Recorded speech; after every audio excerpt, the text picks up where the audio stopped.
Mes chers élèves, bonjour, bienvenue sur les maths à Toto pour une nouvelle résolution d'exercice. Alors l'exercice s'affiche ici, je vous engage à essayer de le faire. Et voyons maintenant ensemble la correction. Ici on a une valeur absolue de x-1 qui est compris entre 2 et 5. Supérieur ou égal à 2, inférieur strictement à 5. On a comme toujours avec la valeur absolue l'étude de cas, on a deux cas possibles. Soit x-1 est positif, soit x-1 est négatif. Dans quel cas est-ce que x-1 est positif? Je mets plus 1 des deux côtés. Donc dans le cas où x est supérieur à 1, ici on est dans le cas contraire, x inférieur à 1. Si x-1 est positif, c'est ce que nous donnera donc la valeur absolue de x-1, ça nous donnera x-1. Donc je réécris l'inégalité. On cherche à trouver des solutions pour x, il faut donc isoler x. Pour isoler x, bien, je vais me débarrasser du moins 1. Pour m'en débarrasser, je vais faire plus 1. Et comme dans le cas des équations, les inéquations, on doit effectuer les mêmes opérations des deux côtés de l'égalité ou de l'inégalité pour qu'elles restent vraies. Donc le plus 1, je le mets aussi des deux côtés de l'inégalité. 2 plus 1, ça fait 3. X moins 1 plus 1, x, on a isolé x, c'était le but.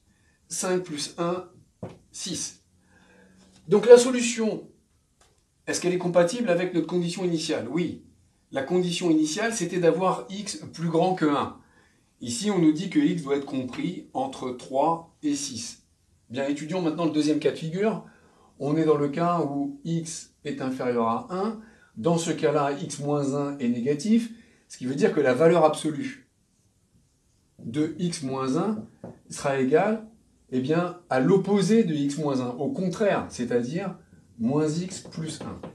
Avec moi, vous avez l'habitude, je le réécris 1 moins x. Donc, cette inégalité, on peut la réécrire de la façon suivante. 2 inférieur ou égal à valeur absolue de x moins 1, c'est-à-dire 1 moins x, inférieur à 5. Pour isoler x, on va se débarrasser du 1. On va effectuer un moins 1 sur les trois membres de l'inégalité. 2 moins 1, ça fait 1. 1 moins 1, 0, moins x. 5 moins 1, ça fait 4. Alors là, j'ai l'encadrement pour moins x, il me faut l'encadrement pour x. Qu'est-ce que je vais effectuer? Je vais multiplier tous les membres de cette inéquation par moins 1. Je vous rappelle que quand on multiplie par moins 1, on doit renverser le signe de l'inéquation. Si vous avez du mal avec ça, je vous engage à retourner voir les vidéos, les premières vidéos dans la série Valeur absolue où je réexplique ce phénomène. Ici, donc, en multipliant par moins 1, j'ai moins 1. Ici, moins x multiplié par moins 1, x. 4 multiplié par moins 1, moins 4. Je renverse le signe de l'inégalité. Alors là, c'est un peu troublant parce que les signes sont dans l'autre sens. Alors ce qu'on peut faire, c'est qu'on peut le réécrire comme ça. Moins 4 inférieur à x, inférieur ou égal à moins 1. J'espère que vous voyez bien qu'en fait, on a écrit la même chose, mais on l'a écrit dans l'autre sens pour que ce soit plus compréhensible et plus lisible, puisqu'on est dans le même ordre que la droite des réels, des négatifs vers les positifs, ou en tout cas des plus petits vers les plus grands. Est-ce que cette solution est compatible avec une condition initiale? On devait avoir un x inférieur à 1. C'est le cas, on a des x négatifs ici, c'est bien inférieur à 1.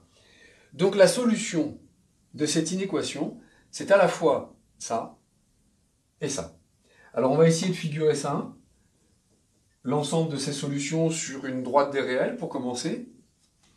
Ici on a la borne moins 4, moins 1, 3 et 6.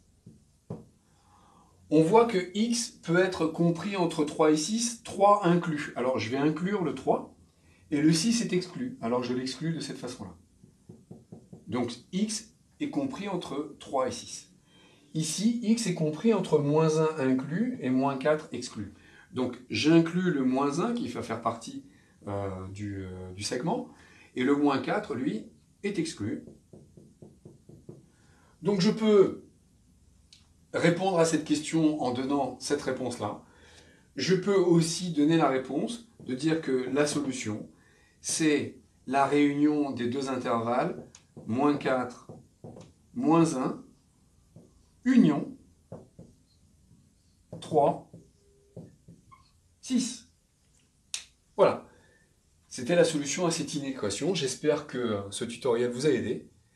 Et si c'est le cas, bien, je vous donne rendez-vous sur les prochaines vidéos des Maths à Toto.